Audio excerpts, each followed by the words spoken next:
drives the truth. This is the new Current TV. New York end of the Brooklyn Bridge. The dark figures in the center of the bridge, you can just barely see them going out of frame now, are people, protesters. The numbers vary wildly. The most conservative ones are extraordinary still. Between Foley Square in Manhattan, to the left of where the camera is on the helicopter now, across the Brooklyn Bridge you just saw, to Cadman Plaza on the Brooklyn side. Anywhere from 10,000 to 20,000 to, by one estimate, 35,000 protesters have taken to the streets of New York City tonight on the 61st day of Occupy Wall Street.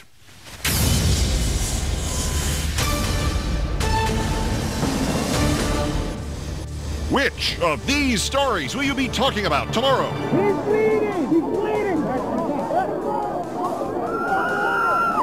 1,000 or more protesters mass in Union Square, New York. Hundreds in and around City Hall, Los Angeles. Police seal off New York's Zuccotti Park. A woman arrested, though she is in a wheelchair. Another man arrested, a former Philadelphia police captain. And the son of the New York police commissioner goes on the local Fox News show he hosts and makes up a story about Occupy trying to shut down the New York subway system.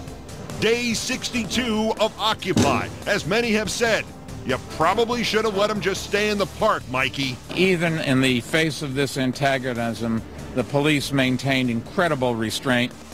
From Seattle, an apology to Dorley Rainey. To those engaged in peaceful protests, writes Mayor Mike McGinn, I am sorry that you were pepper sprayed. The mayor calls her. We'll have Dorley Rainey's response. Lazy is as lazy does. We've been a little bit lazy, I think, over the last couple of decades. Can you believe that? That's what our president thinks wrong with America? That Americans are lazy? That's pathetic. Yeah, actually, he clearly called American presidential administrations lazy about seeking new business. And you, Rick, you are either a hillbilly moron or a liar. Or both. And nice ratings. BP had a 16% approval rating at the height of the oil spill. And we're at 9%. Worse than that, 9% approval for Congress, 11% approval for having this country go communist. All that and more now on Countdown. Comrades!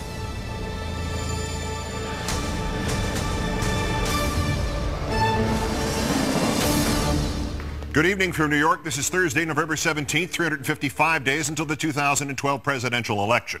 Tonight, on the 2-month anniversary of its birth, Occupy Wall Street is truly Occupy New York City. It's planned to shut down Wall Street and stage a major march and rally as part of Occupy's International Day of Action. Unconfirmed reports from a local TV news chopper tonight that police think as many as 10,000 Occupy protesters are marching on the Brooklyn Bridge alone or marched across it in the last hour, while other unconfirmed reports claiming that including those already off the bridge, the total crowd might have reached anywhere from 20,000 to 35,000.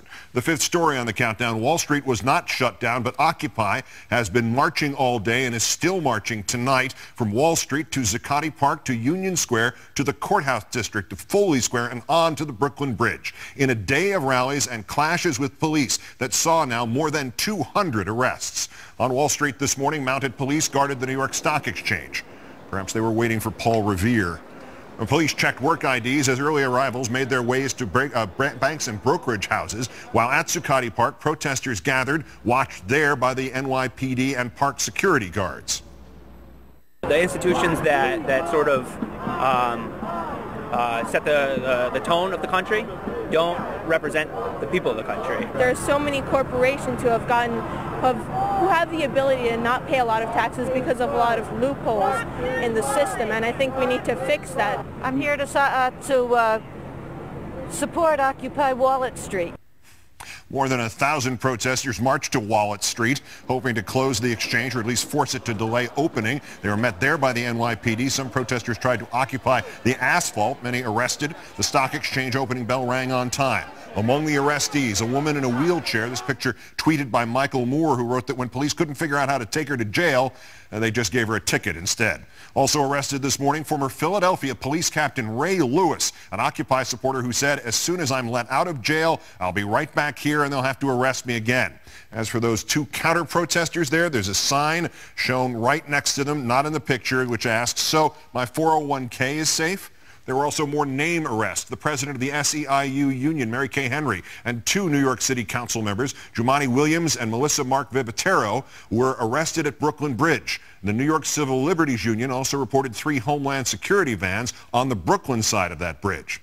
Earlier, protesters had gathered at Zuccotti Park, and a serious clash broke out with police. Some protesters began grabbing and dismantling barricades set up to keep them from restoring their camp, and the NYPD fought back.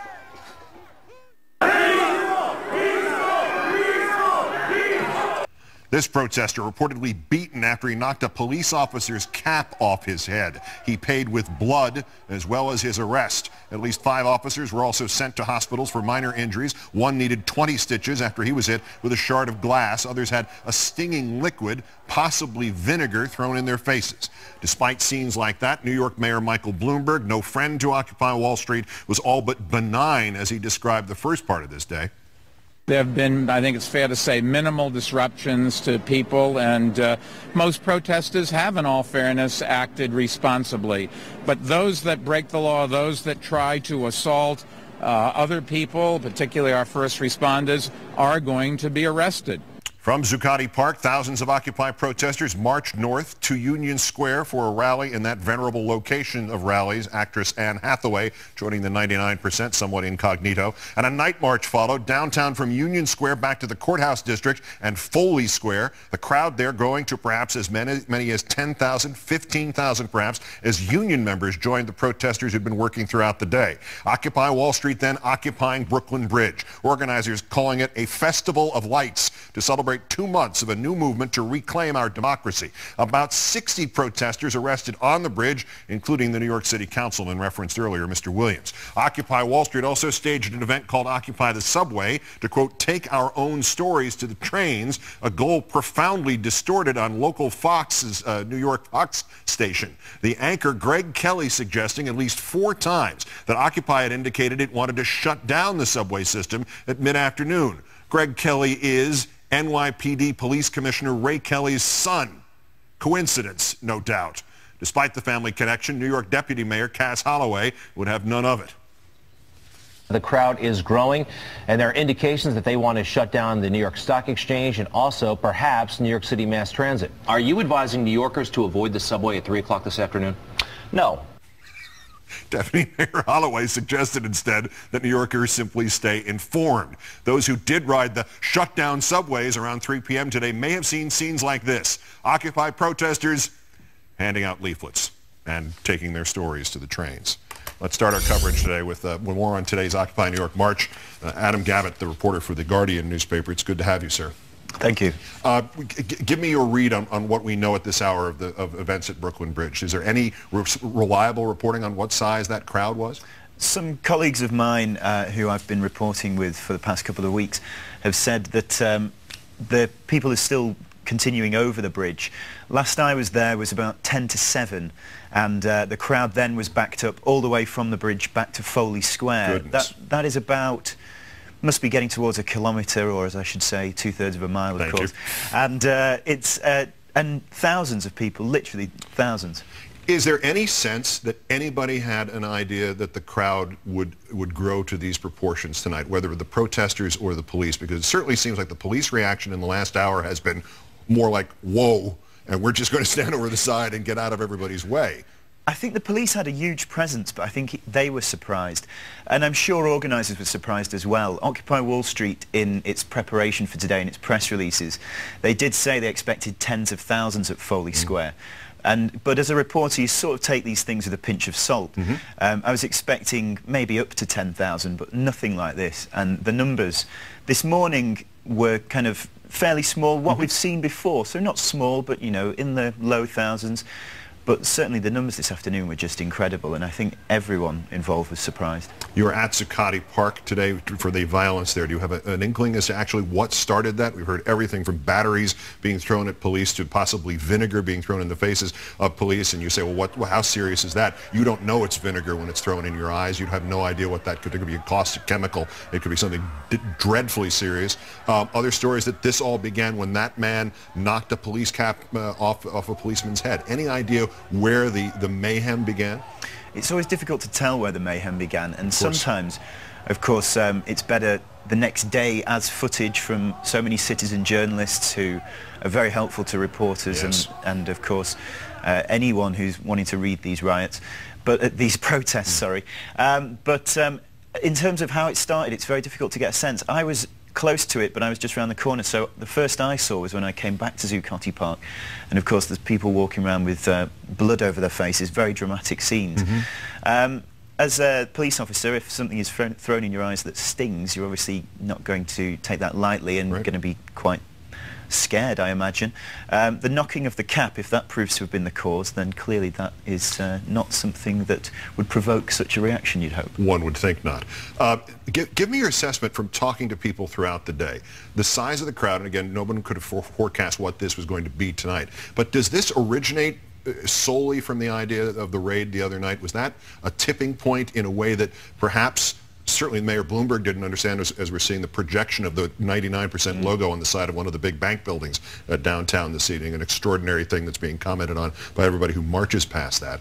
That's the live helicopter shot. We don't have control over what it is. Were they multiplied by the fact that the camp was raided overnight the other night? I think they absolutely were. We've seen this with other camps before. I was in Oakland a couple of weeks ago, and their size for the general strike was buoyed by the fact that they'd kind of had action taken against them by police previously. And from speaking to people, some had travelled really quite a long way. I spoke to a couple of girls who'd come from Virginia, where they'd set up an Occupy camp in Norfolk, only 100 people. They'd caught a 6-hour bus ride to be here at 6 a.m. this morning, and were leaving at 5:30 p.m. to go back to Norfolk to reoccupy their camp there. Wow. And that, I mean, obviously not everyone came as far as that, but it brought people out who might have been aware of the protest, might have been down once or twice, but really wanted to show the support. And I think what it shows is that while people might not necessarily have been involved at Zuccotti Park and involved in the actions, there was, I think, a kind of underlying message of support for people from a lot of people in New York, and I think this has brought out, you know, a lot of new protesters to it. Yeah, and as we were saying that, look at the shot that we're seeing on our screen now, a series of the different locations being projected in that bright light against the wall of the building in downtown Manhattan, which I think says it all. I guess Mayor Bloomberg and the people he represents got what they wanted. They closed it down. It's not going to be an issue anymore. Occupy is done, isn't it? Adam Gavitt, the reporter for the Guardian newspaper, all over the place today. Great to have you on the program, and now I guess get back to work. Thank you very much. Thank you, sir. I will.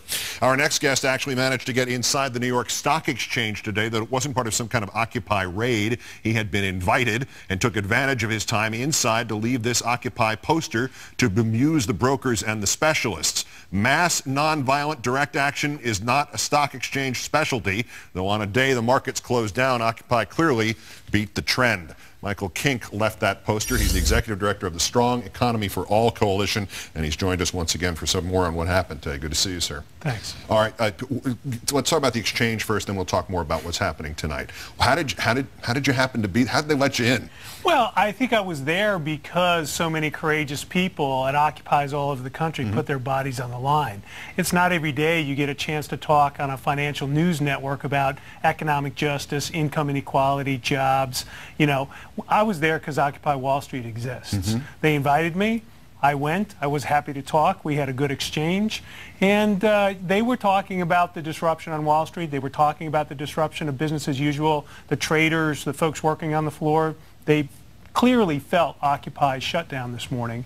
And, you know, We left a little sign. I think it's a reasonable thing to do. So that was the start of today's sort of build-up, where that would have been, if that had been all that had happened today, we would have thought, well, that's a moderate success. You had some impact on that. Then the scenes at Zuccotti Park, and then the march to Foley Square, and then the march to Union Square, and now this extraordinary event going on at Brooklyn Bridge. You got as far as what? As far as Union Square this afternoon? I was at Zuccotti during the day. I was at Foley Square in the evening. I marched halfway up the Brooklyn Bridge and came back down to be with you. It was a remarkable day. It was really Occupy Wall Street. It's one of the best days yet. It's bigger, stronger than ever. There's no question Mayor Bloomberg was not able to shut down Occupy Wall Street or the movement. How, with the retrospect now of 48 hours to consider that overnight raid and the impact that it had on everybody, not just the ones who were thrown out, but people who witnessed it, who perhaps 2 days ago thought, well, I support the protests, that these guys have it well and clearly in control, and I'm glad they're down there, but I don't have to get involved. How many people were inspired to get involved by the attempt to shut this thing down? Clearly thousands. Yeah. You know, this is the biggest march we've had yet. I helped run the big labor march on October 5th, the March on the Billionaires on October 11th. This is the biggest one yet, with broad support from a huge cross-section of New Yorkers, every race, every color, every background. The mayor was not able to shut it down. And the infrastructure behind the movement, churches, unions, stronger than ever. Hundreds of people sleeping at churches around New York City. The occupation continues. The fact that Zuccotti Park has to be cleared for a couple hours a day is not going to stop Occupy Wall Street. They're going to continue to go back. And I think it's like blowing a dandelion seed all over the city, all over the country. The one question becomes, and I don't mean to sort of harsh the buzz on this, but what happens next? If this in 2 days could go from, frankly, there was nothing stale about the message, but okay, they're at Zuccotti Park, and what happens now? In 2 days, you go from that stage where maybe a kickstart was needed somewhere. It was provided by the mayor of New York, who may be a secret paid agent, or if he isn't, somebody should send him an FTD bouquet of thank you bouquets. What happens now after this sort of explosion in terms of numbers, even if those conservative numbers are there and there are only 10 to 20,000 people out there tonight? What happens next? Well, I think the occupations continue everywhere. Yeah. I think Occupy Wall Street will spread throughout the city. The subway hubs today were everywhere. Community groups, unions, Occupy Wall Street representatives. Things are integrating, I think, a little bit more broadly throughout New York. And I think you'll see that around the country, too. There were more people of color. There were more of an age range. You know, Foley Square was wildly diverse. And I think folks are going to take that back to their neighborhoods. There are bridges being built here that I think are going to last, and there's no way this movement is going to stop. It's going to continue until real change comes to the country. Executive Director of the Strong Economy for All Coalition, Michael Kink, who's been working with Occupy Wall Street. Great thanks once again for coming in, especially for reversing course in the middle of the Brooklyn Bridge. That must have been an extraordinary feeling to be going the other way while they were all going this way. Great thanks. A huge protest action in L.A. as well. Occupy D.C. produces the movement's first comprehensive jobs and debt reduction policy paper. Jeff Madrick says it's actually pretty conservative. And the hero of Seattle, 84-year-old Dorley Rainey, responds to the mayor of that city apologizing to her after cops there pepper sprayed her. That's next. This is Countdown. The protests in Los Angeles hit the community where it lives. Headlines about Occupy L.A. Protesters snarl streets and freeways. In Seattle, the mayor calls our new hero, Dorley Rainey, to apologize that his police pepper sprayed her. The 84-year-old activist's response will blow you away. Of course, this is all academic because last night he declared that Occupy was dead.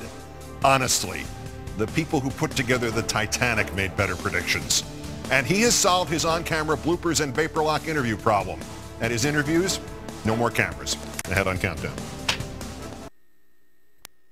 The headline showed that Occupy L.A. hit Southern California in the only way it viscerally understands. It impacted drivers' morning commute, especially in the financial district. In our fourth story tonight, 2 months to the day that Occupy began, and police raids are also continuing with evictions in Dallas and Berkeley. But starting in L.A., hundreds of protesters early this morning indicating their solidarity with East Coast counterparts marching through the city, then setting up tents at a busy intersection. Nearly 100 officers in riot gear moving in to arrest 23 protesters there who would not stop the greatest crime known to that community, blocking traffic.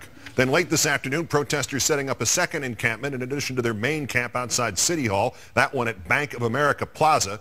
This following last night's march in San Francisco, at which 95 protesters were arrested after entering a Bank of America building there, chanting money for schools and education, not for banks and corporations. Late last night across the Bay, police raiding the Occupy site at the UC Berkeley campus. More than 100 officers surrounding 40 or so campers, removing 20 tents and arresting 2 protesters. That would be a 50-to-1 ratio. 10 minutes later, the now traditional bulldozer appearance, clearing out the rest of the camp. In Portland, Oregon, hundreds of protesters assembling this morning on the Steel Bridge to call attention to problems with the aging infrastructure, like protesters in several other cities across the country have. Police arresting 25 there. The group then moving to the financial district, vowing to shut down the banks of Portland. 7 more arrests after protesters entered a Wells Fargo branch there. There are late reports on Twitter of Occupy Portland protesters being pepper sprayed. The list elsewhere goes on. We now have reports of 21 arrests in Las Vegas, 8 in Atlanta, at least a dozen in St. Louis today. In Dallas, 17 arrested this morning when police in riot gear and on horseback evicted protesters from a park there. Meantime, Seattle protesters marched again today. The city actually so embarrassed at the pepper spraying of 84-year-old activist Dorley Rainey and a priest and a pregnant woman on Tuesday night that the city apologized. Mayor Mike McGinn issuing a formal apology for the events of Tuesday, writing, "To those engaged in peaceful protest, I am sorry that you were pepper sprayed. They were sprayed the way a fountain sprays." He says he's particularly sorry his police force sprained Ms. Rainey, who I hope you got to meet on this program last night, even having called her personally to apologize. I did apologize to Dorley because, you know, I don't think anybody wants to have this happen to somebody who's peacefully protesting. Ms. Rainey, who will be a speaker at the Occupy Seattle rally on Saturday, giving Countdown exactly the kind of response you might expect from this singular individual. The mayor is a human being, she told us. He is alone. He does not have anyone behind him, and he's really trying to do something locally, but it will not happen as long as the other mayors and police get together on conference calls and figure out how they're going to handle protesters in the future. Joining me now, Elise Whitaker, member of Occupy LA, who took part in the march in Los Angeles this morning and this afternoon. Thanks for your time. Yeah, no problem. Describe what you saw and what you were involved with today. This morning we took a march in conjunction with SEIU Union, and we took to the streets. We set up some tents. There were some planned arrests.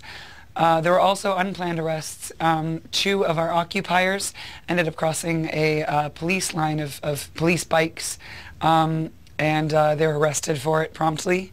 And then this afternoon, I took part with a number of other occupiers from Occupy LA and other occupations in creating a new occupation, Occupy Bank of America Plaza. I actually was planning on being arrested there with the rest of the 23, I believe it is, you're reporting, until I was dragged away kicking and screaming to join you here. I plan to go back there tonight and see if anybody else would like to join me. The significance of the second camp, and that's we're showing here a live shot of what's going on in Los Angeles. It's a huge police presence. Can you give us an idea of how many protesters there would be? Because it seems like just in the shot we're looking at, all I see basically is cops and some people, but the cops seem to outnumber the people. When we first got there this afternoon, I would say there were probably 600 or 700 protesters. The crowds began to dissipate a little bit over time. You know, initially when we first went in, there was a march to the plaza, and then a handful of us sort of snuck in with tents and set them up as quickly as we could while the police moved in on us. We were able to get the police to move back originally, and then there was sort of a standoff for probably 2 hours. Wow. Where yeah, apparently there were some people, you know, entering into negotiations of some kind. I don't really know what they were. I think it was really just sort of buying us time.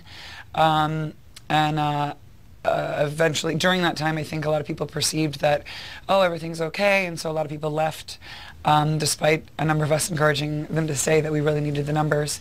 and that ultimately ended up with these arrests. What impact are the clearing out of the various camps around the country having, specifically in Los Angeles, and not just what happened in New York the other night, but Oakland in particular, Boston now more than a month ago? What is that doing in terms of recruiting for you? Not as much recruiting for us as it is for those cities. Yeah. And in fact, we're actually losing some of our people every once in a while to go join Wall Street and Oakland in particular have been the two that people have been flocking to, which is great. You know, we really want to be able to show our support and our solidarity with those occupations. I think that our expanding and opening another occupation within Los Angeles will probably help us grow. But it's interesting. It's an interesting phenomenon because we definitely react very strongly to each time another camp is raided or you know, that there's an attempt made to close it down. But we haven't really faced police action until today. Right. And I mean, even still, it's not Occupy Los Angeles. It's Occupy Bank of America Plaza. But that there was finally sort of this mass arrest situation today, and likely to be more, you know, in the coming days, in the coming weeks. We may sort of see the geography of the Los Angeles occupation changing. Elise Whitaker of Occupy LA, great thanks for your time and good luck with it. Thank you. On the 2-month anniversary, you can also forget the charge that Occupy is not specific enough. D.C. produces a plan to create jobs and cut deficits. Economist Jeff Madrick has evaluated it and says it's very wonky and kind of conservative. Plus, Rick Perry's new lazy ad, the laziest bit of taking a comment out of context in recent political history. The Congressional Supercommittee may not be able to produce a viable plan to save our economy, but that's okay. Occupy D.C. may have just done it for them. In our third story on the countdown, while the committee founders on the rocks of Republican partisanship, the movement proposes cuts of $1.2 trillion from the federal deficit. Less than a week before the Supercommittee's deadline to vote on debt reduction, Democrats still can't dislodge the GOP from suicidal cuts to the safety net in order to protect the rich. But Occupy D.C., which held its own hearings last week, today sent the 12-member congressional committee some other ideas. The plan, titled The 99% Deficit Proposal, How to Create Jobs, Reduce the Wealth Divide, and Control Spending, includes proposals aimed at creating a fair tax system that shrinks the wealth divide, cutting spending for economic security, creating jobs and restarting the economy, protecting and improving Social Security, improving Medicare and expanding it to provide health care to all in the United States, and democratizing the economy, shifting economic power, wealth, and ownership to all citizens in the United States. We sent the Occupy D.C. proposal to the noted economic journalist Jeff Madrick, who joins me now to discuss its ramifications and dimensions. Good to see you, Jeff. Nice to see you. What's impressed you, if anything, about this proposal? Well, the comprehensiveness, the seriousness, the sincerity, the intelligence. They documented it well. They researched it well.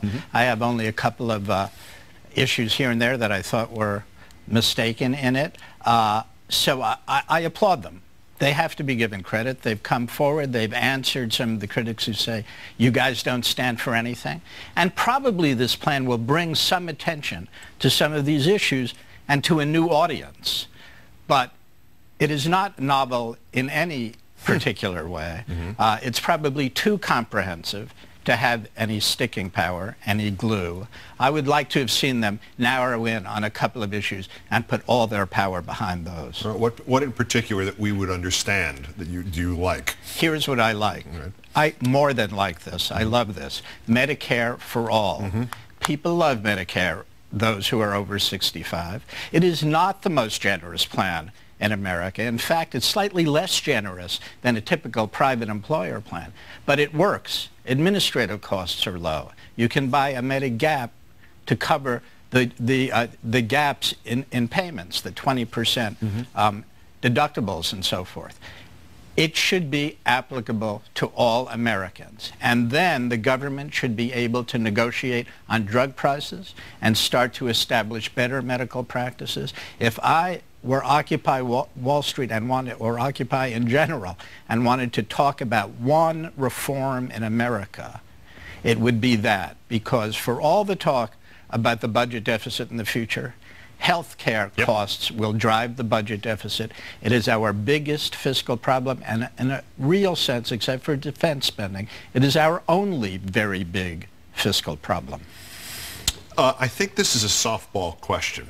How come Occupy... I appreciate it. You're welcome. How come Occupy did this and the committee can't? Well, the committee is talking about a narrower issue, but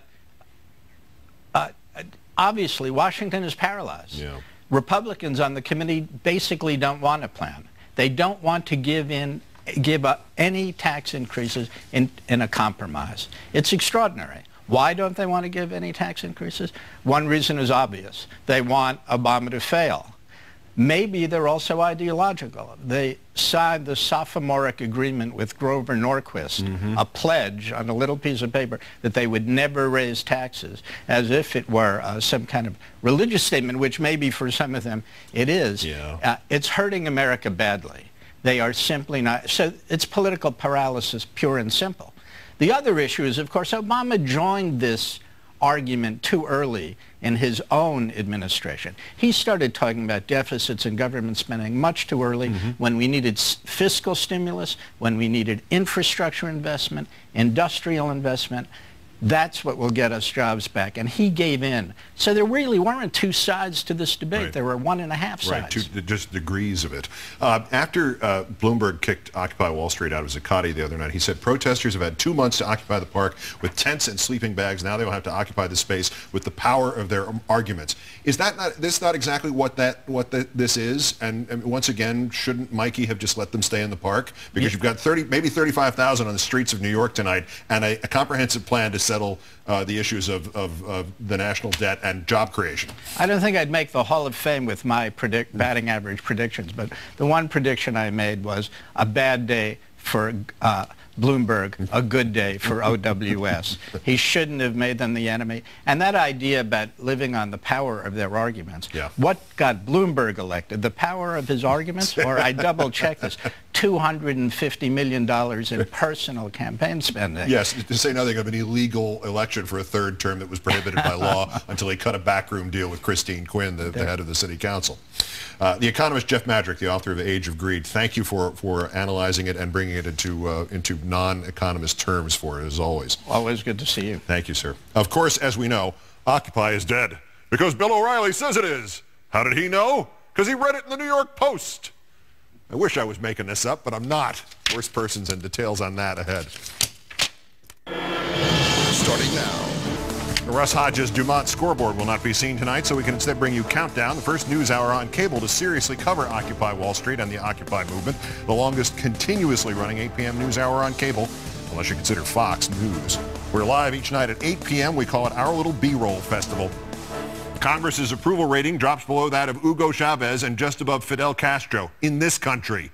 Coming up, first, a quick bit of breaking news from Arizona, where we're told Governor Jan Brewer has suffered a major political defeat. The state Supreme Court there has ordered that the chairperson of the independent redistricting committee, which Brewer fired when the redistricting maps were too fair for her tastes, must be reinstated.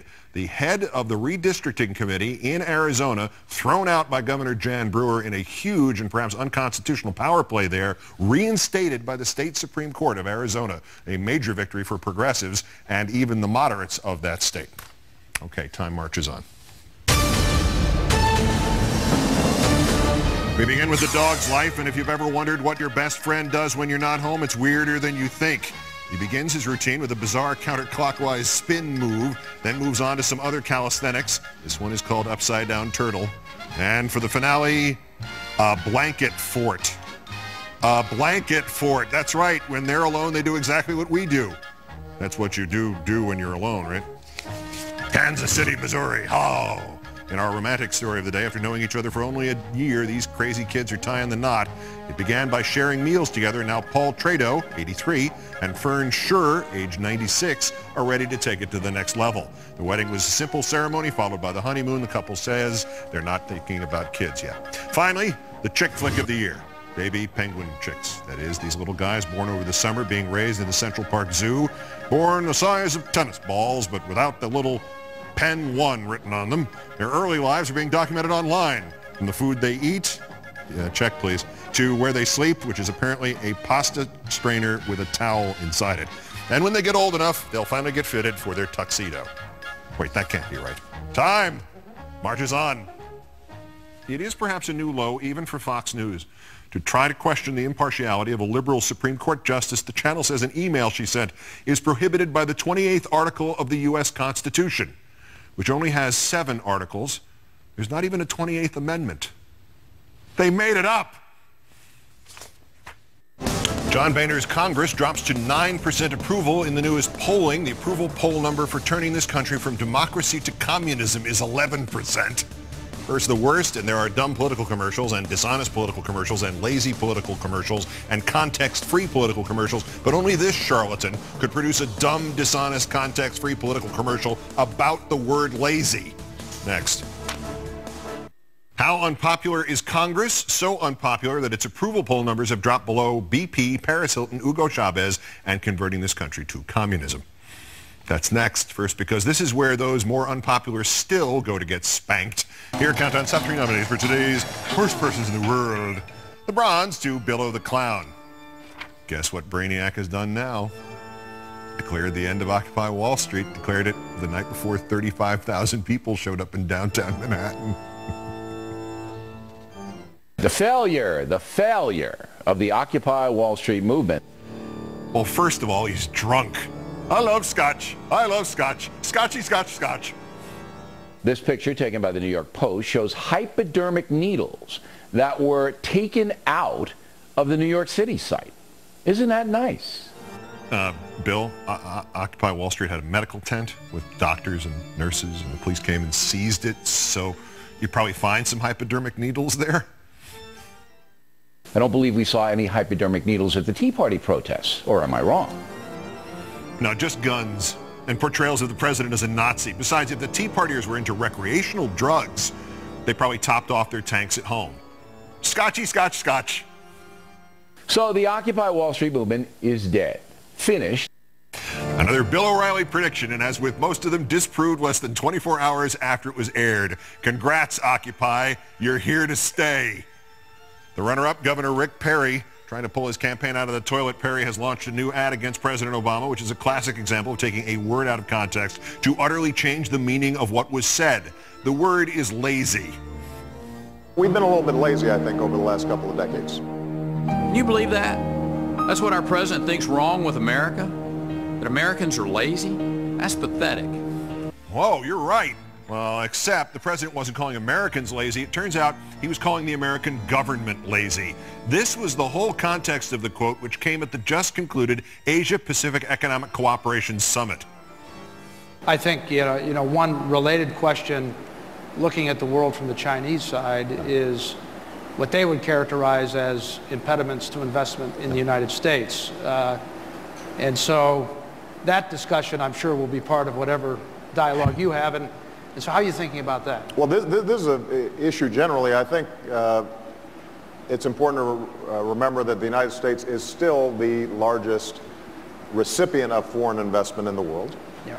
And there are a lot of things that make foreign investors see the U.S. as a great opportunity: our stability, our openness, our innovative free market culture. But, we've been a little bit lazy, I think, over the last couple of decades. We've kind of taken for granted, well, people will want to come here, and we aren't out there hungry selling America and trying to attract new businesses into America. Called the last few decades of presidents lazy, including himself. Rick Perry followed up the ad in which he lies about what the president said by saying that his lie about what the president said indicates that the president grew up in a privileged way. He never really had to really work for anything. Yeah, that one-parent home mixed-race kid thing. Lap of luxury. Rick Perry is a very, very, very, very stupid man. But our winner, Roger Ailes, the head of the political whorehouse that is Fox News. Whatever else is going on over there, Ailes' minions are beginning to get sloppy in the typical Republican mirror trick. Anything Republicans are guilty of, you have to contend Democrats must also be guilty of to neutralize the real Republican guilt. Fox is really selling the idea that because Supreme Court Justice Elena Kagan sent an email to a friend about the passage of the Affordable Care Act, quote, "I hear they have the votes, Larry, simply amazing," she needs to recuse herself from any Supreme Court vote on health care reform. You know, like Justice Thomas needs to recuse himself because his family takes money from right-wing boosters and his wife is a political activist. Well, clearly it's thin enough gruel to begin with without this, which Fox ran all day yesterday. Kagan email controversy. The Constitution says a judge is supposed to recuse if he or she has, quote, expressed an opinion concerning the merits of the particular case in controversy, citing U.S. Constitution at the bottom there, Article 28, Section 144. The U.S. Constitution does not have an Article 28, nor does it have anything called Section 144, nor does that language appear anywhere in the Constitution. They just made that part up about the Constitution and called it news. Roger Ailes of Fix News. Nice try, Voldemort. Today's worst person in the world.